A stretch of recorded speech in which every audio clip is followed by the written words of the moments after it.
Сәлеметсіздер ме? Бүгінгі өтетін тақырыбымыз 19 ғасыр тіл білімі. Салыстырмалы тарихи тіл білімі.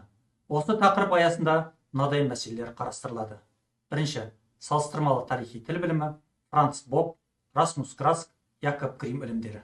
Екінші, салыстырмалы тарихи тіл білімінің кемшіліктері. Тілдердің бір-біріне жақын, өзара туыстас болатындығы туралы пікір салыстырмалы тарихи тіл білімінен, яғни 19 ғасырдан көп бұрын белгілі болған. Түркі тілдерінің өзара туыстас, бір негізден тараған тіл екендігін Махмуд Қашқари 11 ғасырдың өзінде айқындады. Ол түркі тілдерін Қыпшақ, Оғыз, түркі деп аталатын үш топқа бөліп зерттеді. 1538 жылы француз гуманисі Вильгельм Пастелус тілдер туыстастығы туралы деген еңбегінде тілдерді туыстық жақындықтарына қарай жіктеуді алғаш ұсынады. Бұдан кейін 1559 жылы Нидерландия ғалымы Скаллигер еуропалықтар тілдері туралы пікір деген еңбегінде бүкіл европалық тілдерді туыстықтарына қарай екі топқа бөледі. Вильгельм Лейбниц тіл ғылымдарын әлем тілдерін бір-біріне салыстыра зерттеуге үндейді. Өзі тілдерді арамей, яфет тілдер деп екі топқа бөледі де, яфет тілін скиф, кельт тілдер деп іштей жіктейді. Скиф тобына фин, түркі, моңғол, славян тілдерін, кельт тобына еуропалық тілдерді жатқызады.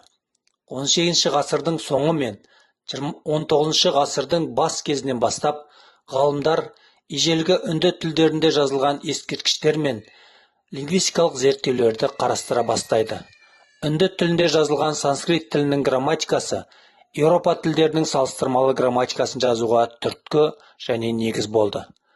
Санскрит тілінің грек, латын және европалық тілдерге ұқсастығы әр жерде, әр ғалымдар тарапынан жиі айтыла, жазыла бастайды.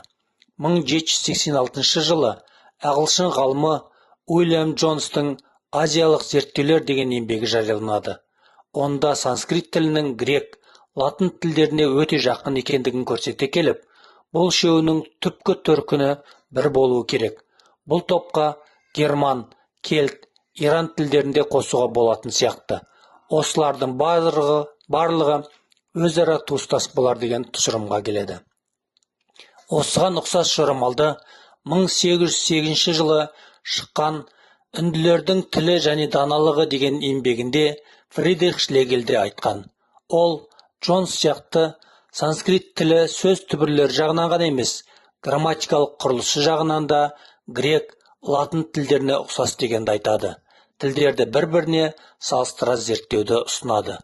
Еуропалық тіл білімі дамуының жаңа дәуірі тілді дамып, өзгеріп отыратын тарихи құбылыс деп танудан, тілдер өзара туыстас болады деп біледі.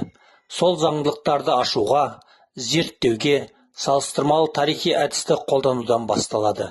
Жаңа әдістің қалыптасуы, ежелгі заманнан басталатын лингвистикалық ой-пікір дамуының заңды, табиғи нәтижесі.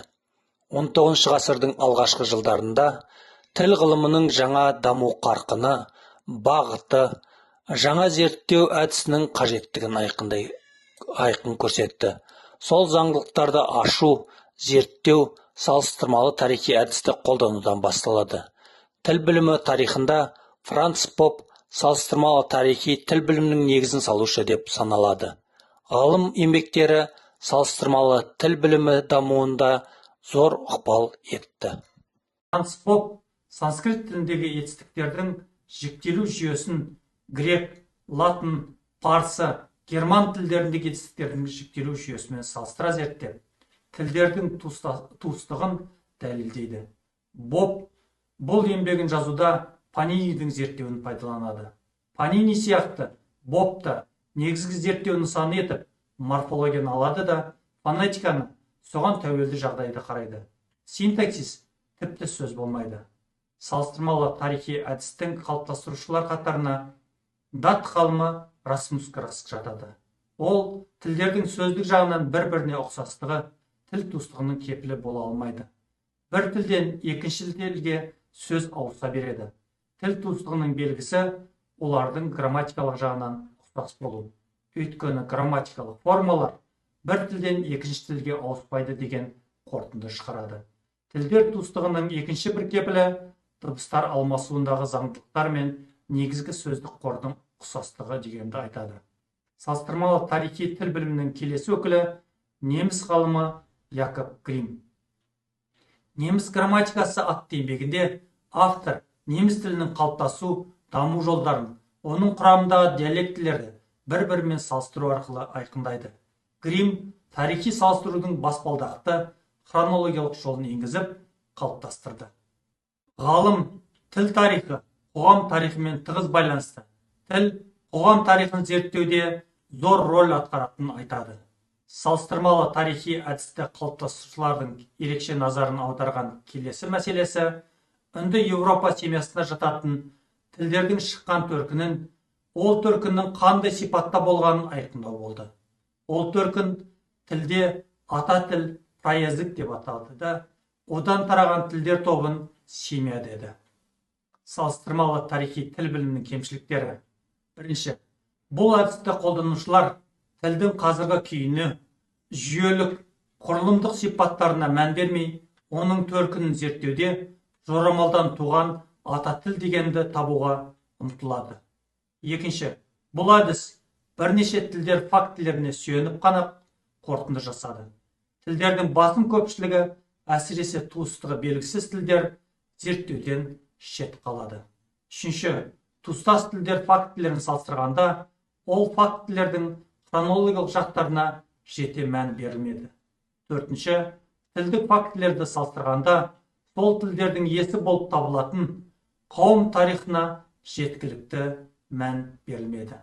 Қысқасы, салыстырмалы тарихи тіл білімі туыстас тілдерді зерттейтін, туыстық жақындықтарына қарай оларды түрлі семьяға, топқа жіктейтін, олардың тарихын, тараған аймақтарын айқындайтын ғылым.